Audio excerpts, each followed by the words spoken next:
when I was going through the things that I was going through at one time in ministry, God allowed me to connect with him when I first came to California for whatever reason. But now I know the purpose of the connection.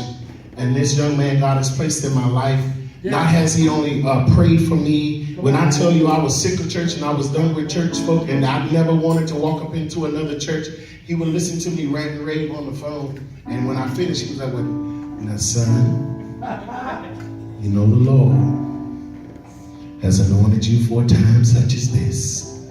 I understand how you feel.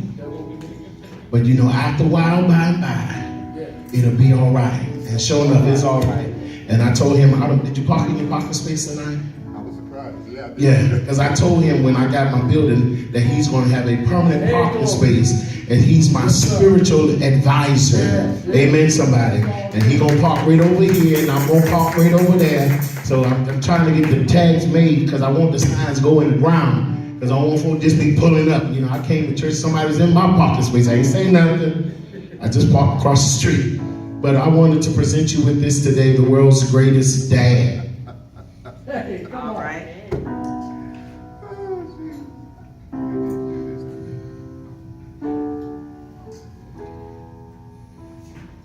Okay. He just doesn't know how much he means to me. Yes, come on. I love him so much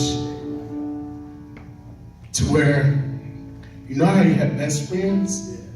He's a best friend, but in a father figure. I can go to this man and tell him absolutely, positively every single thing, actually, and not even feel embarrassed about it at all. And he will listen to me, cry, rant, rave, fuss, whatever, and he will still pray for me. And whatever I say to him, it never changes Yes. how he feels about me.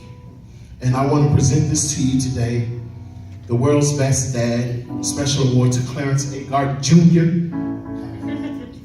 for being the best father in the world, the whole wide world. Because that's how I look at him. He's not just my spiritual advisor. He's my dad that I didn't have. Amen, somebody. Amen. He's the young man that I gleaned from. And I've learned so many things from him just from listening to him. And just like any other relationship with a father and son, we have our good days and we have our bad days. And sometimes my wife be praying for me. She said, you know what? I need to hang the phone up on you sometime. I said, he loved me so much, he won't hang up the phone. And when he do, he called me right back. I don't know what happened. I think the line dropped the call. I think my phone just dropped the call. And I'm like, you just hung up in my face. You just don't want me to know. But I present this to you today on June the 19th, which is on Father's Day. Happy Father's Day. I am not your biological son, but I feel like that I belong to you and you belong to me. And I'm so concerned about this. I'm so concerned about this man. You know, he gets on my nerves when he don't answer his phone because I'm concerned because he's in San Diego by himself.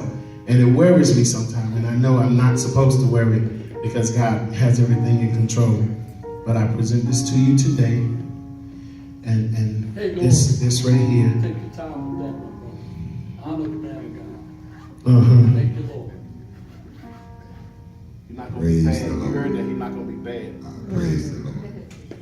I appreciate this very much.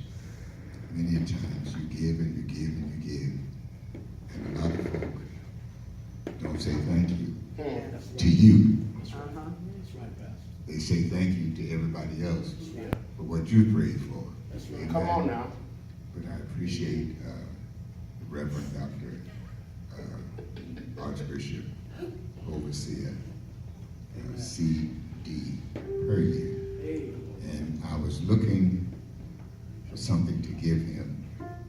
And I was going one place, and the Holy Spirit led me to go to another place. And when I walked in, the lady said, you know, we have something here. And she showed it to me. I said, yeah, this is exactly what I want. And it's not all fancy wrapped, but I bought this. Oh, wow. And it says God's promises for men.